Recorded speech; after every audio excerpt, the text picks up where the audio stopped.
Sure, we're very proud of our guys, the effort they put forth today. But first off, I'd like to congratulate W&J on a terrific year. No team should go through what they had to go through this year. The emotional investment and toll it took for them to win their conference championship is just impressive. They're fortunate to have a guy like Mike Sirianni to lead them. But back to our game today, our guys really did a super job. We're excited. It's our first home playoff victory. So it's another first for Hopkins football right now, and something we're very excited about. Questions? Coach, how did your strategy change once the starting quarterback went out? It didn't change much. We hadn't seen a lot of their second and third guys. We assumed they'd run the same offense, and it was certainly a shame that he was injured, but it didn't change our strategies. If anything, we had noticed that the second string quarterback came in a different game, and they threw deep in the first play. So we did make note of that and let our guys know that that's something they showed in one previous game. It's tough when you only have 3 films. You don't have a ton of data to be exact in your game plans, but that was just something our guys had seen, and that's really the only adjustment we made early. Coach, Keith Corliss comes in to start due to an injury, leads the team in tackles with 9 today. Talk about his performance and how you guys are rallied defensively without Taylor. I think all our players, it's next man up, and he's a terrific player. We recruit guys here to play. So whether it's a freshman, sophomore, junior, or senior making his first start, we expect those guys to come through, and Keith's been a terrific player to this point, and he's got a great future ahead of him.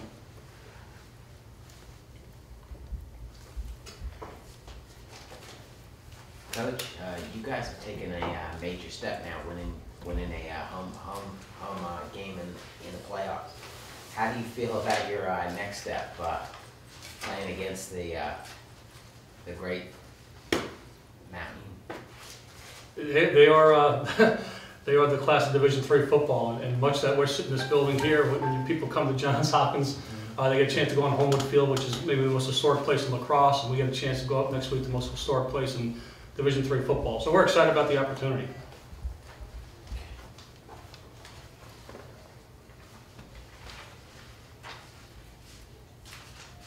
Robbie, how'd it go today on the offense, man? Right from the beginning, we clicked on all cylinders. We wanted to throw on the screens real early, stretch the field a little bit, get them stretched out, and then we came inside and started the running ball real well. We were just clicking today. Had a couple of miscues with some fumbles, but we played really well.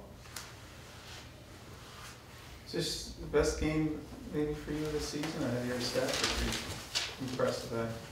You say something like 21 or 27 or something like that.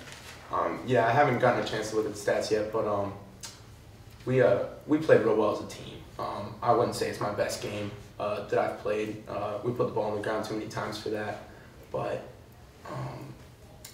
the wide receivers made some fantastic plays. Brendan Hartman going up over the middle, Jared Beekman, and then throwing multiple screens at the line of scrimmage, and then our wide receivers just yards after catch was unbelievable today. And then whenever I don't get touched all game, it just shows you the kind of protection that our O-line provides. And then our running game was unbelievable today. Jonathan RIGAUD just taking the game over at points and just fighting for that extra yard, getting the first down. As a whole offense, we played really well. How easy, or I don't want to say easy, but how much less stressful is it to play with a lead getting out in front early? We really pride ourselves on starting fast. It was a thing that we've struggled with in the past in games, and so we really stress it during the week. And so our guys come out and we just really try and set the tone early, and it just creates a much better environment on the sidelines. No one's stressed out, no one's getting tense. So it's very nice to jump out and get an early lead. John, you really got going as the game went on. How much of that is in part at least due to the fact that you guys run such a quick pace? It really puts the opponents on their heels. And what did you see out there today running the ball? Well, one thing that we wanted to focus on this week was pushing tempo. So this week in practice, we had a lot of indie calls. You know, we had a lot of, we try to pick up the pace and, you know, definitely keep the defense on their heels. And, you know, as a result, it showed in the game.